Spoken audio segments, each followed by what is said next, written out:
Hey guys, welcome back to Homesteading Off the Grid. Today I'm going to tell you how to make it rain free firewood. Okay, if you burn wood in the winter in a fireplace or in a wood stove, we have a wood stove in our old farmhouse which was built in 1903 originally as a sharecropper's house. Just as we were transitioning from an agrarian society to an industrialized society, so our house is kind of a part of history. But anyway, if you heat with wood, this is how you make it rain free firewood. Let me show you what I came home to yesterday. Okay, when I got home last night just before dark, and I don't know if you can appreciate this in the video. I'll go up here and put my foot beside it so you can see how big this is.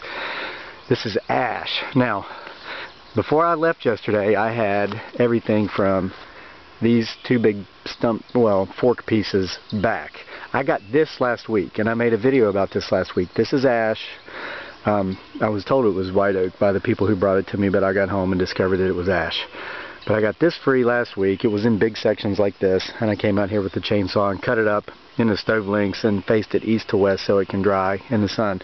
But I came home yesterday and I got all of this. Now, it's going to be difficult because I'm making this video by myself, but let's see, I'm like 5'10", I have a 36-inch inseam. Here's my leg on one of these things. So I have a 3-foot long leg, and there's the end of it. So it's about 3 feet long.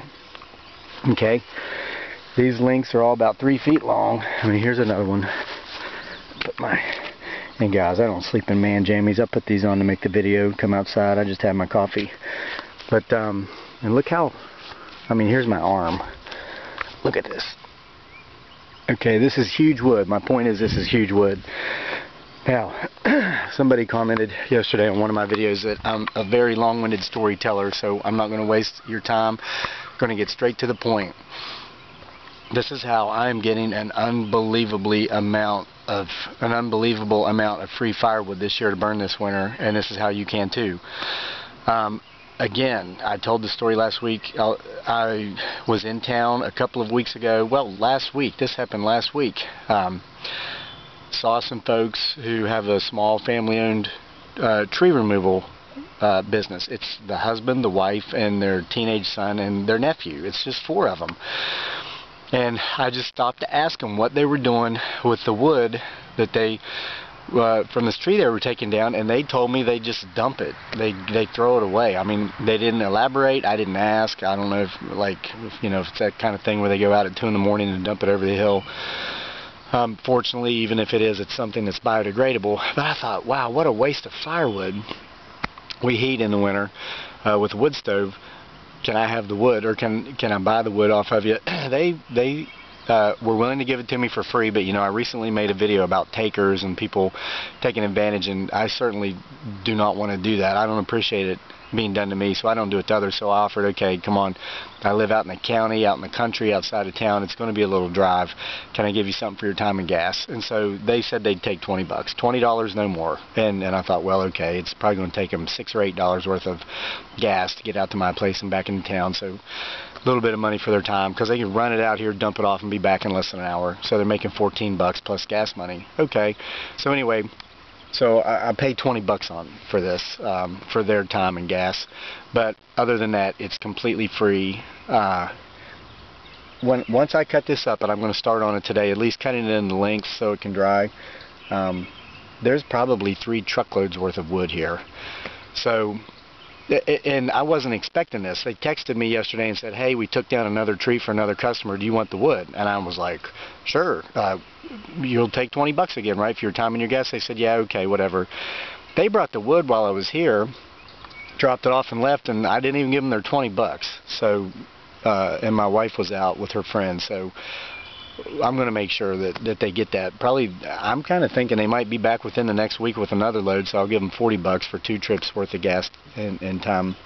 But guys, you can do this too. And I want to point out, these aren't the first tree removal people that I asked for the wood. There was another person I saw earlier in the year doing the same thing, and I asked them what they do with the wood, and they said they had people they give it to, and I said, well, if you ever have extra, I'd like some. And they said, okay, sure. I told them where I lived, and as of yet, they haven't brought me any. And if they don't, that's fine, and I don't begrudge them for not. And they may have had no intentions whatsoever to bring me any. A lot of people are just too nice to tell you no. That might have been the case. And if it is, okay, so what?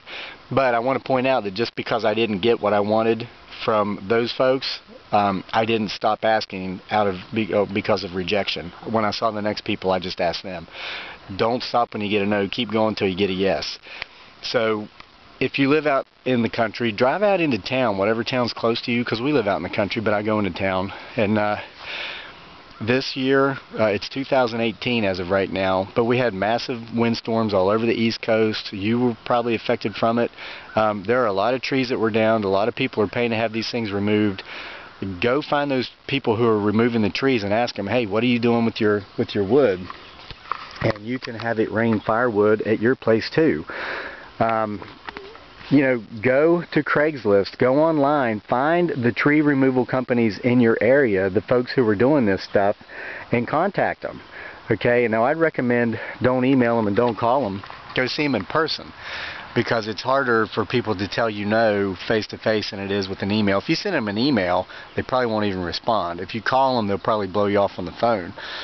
But if you go talk to them in person and say, hey, I know you guys take down trees, you have a lot of wood, my family and I heat our home in the winter with firewood, would there be any way possible that we could have some of these trees you're taking down, and we'll give you a little bit of money for your gas and time, or we can haul it out ourselves, of course, to our place. So that's how we've made it rain firewood. And guys, the first year we lived in this house, we got here, we bought the house during Indian summer, and we had so much stuff going on that we didn't have time to cut up our own firewood. We didn't have access to our own firewood. We had just moved here from Southeast Asia, the Philippines. I'd been away for 8 years. We didn't have the contacts to do these things, so we had to buy firewood, and we spent $1,000 on firewood that winter and still ran out. So this is huge. So I paid 20 bucks for a load of this. They have a huge trailer they haul all this on. So, I mean, if this were cut and split with prices here locally of firewood, this is probably $600. If we throw in there what they brought us last week, I mean, we're looking at $1,000 worth of firewood here with local prices easily. And I got it total for $40 for their gas and time just to bring it out. Other than that, it was free. So it's raining firewood here on the homestead. I hope you can make it rain firewood where you're at if you heat with wood too. Thanks for spending a few more minutes with me, and we'll see you next time here at Homesteading Off the Grid.